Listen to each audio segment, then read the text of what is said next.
Hi YT family, ఈరోజు బెండకాయ curry ఎలా చేసుకోవాలో చూద్దాం. ఫస్ట్ అయితే ఒక హాఫ్ కేజీ బెండకాయలని, ఒక చిన్న సైజ్ ఆనియన్ని కట్ చేసి పక్కన పెట్టుకుందాం. ఒక స్పూన్ తాలింపు గింజలు, కొద్దిగా కొత్తిమీర, కరివేపాకు, ఎండుమిరపకాయని తీసి పెట్టుకుందాం. స్టవ్ ఆన్ చేసి బాండీ పెట్టుకొని 2 పెద్ద సైజ్ స్పూన్లతో ఆయిల్ వేసుకోవాలి.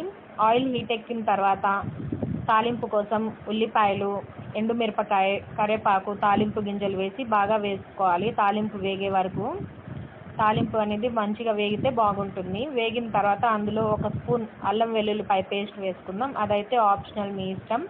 దాని పచ్చి వాసన పోయేదాకా వేపుకోవాలి. దాని పచ్చి వాసన వెళ్ళిపోయిన తర్వాత మనం కట్ చేసుకున్న ఉల్లిపాయలని, బెండకాయలని వేసి కలుపుకుందాం. ఉల్లిపాయలు అయితే మా మమ్మీ ర్యాండమ్గా కట్ చేసింది. మీకు కావాలంటే చిన్న చిన్నగా కూడా కట్ చేసుకోవచ్చు, ఏం ప్రాబ్లం లేదు. అందులో ఒక హాఫ్ స్పూన్ టర్మరిక్ పౌడర్ వేసింది. ఒక 1.5 స్పూన్ కారం వేసాం. కారం ఇదంతా బాగా కలుపుకోవాలి. అందులో సాల్ట్ కూడా వేసాం. సాల్ట్ అయితే మిస్ అయిపోయింది, తీయడం మర్చిపోయాం వీడియో తీయడం.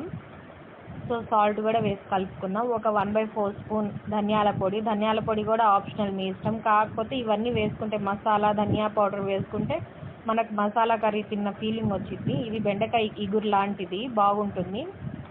అవన్నీ స్పైసెస్ అన్నీ కలిసిన తర్వాత దాంట్లో కొద్దిగా కొత్తిమీర వేసి బాగా కలుపుకోవాలి. కొత్తిమీర ఇదంతా బాగా కలిసిన తర్వాత ఒక 1 మినిట్ స్టవ్ సిమ్లో పెట్టి మూత పెట్టేసి కుక్ చేసుకుందాం.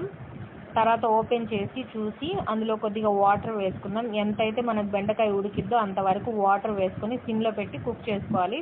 కుక్ చేసుకుంటే అంతే, రెడీ అయిపోయింది బెండకాయ కర్రీ. చాలా బాగుంటుంది, టేస్ట్ చేయండి.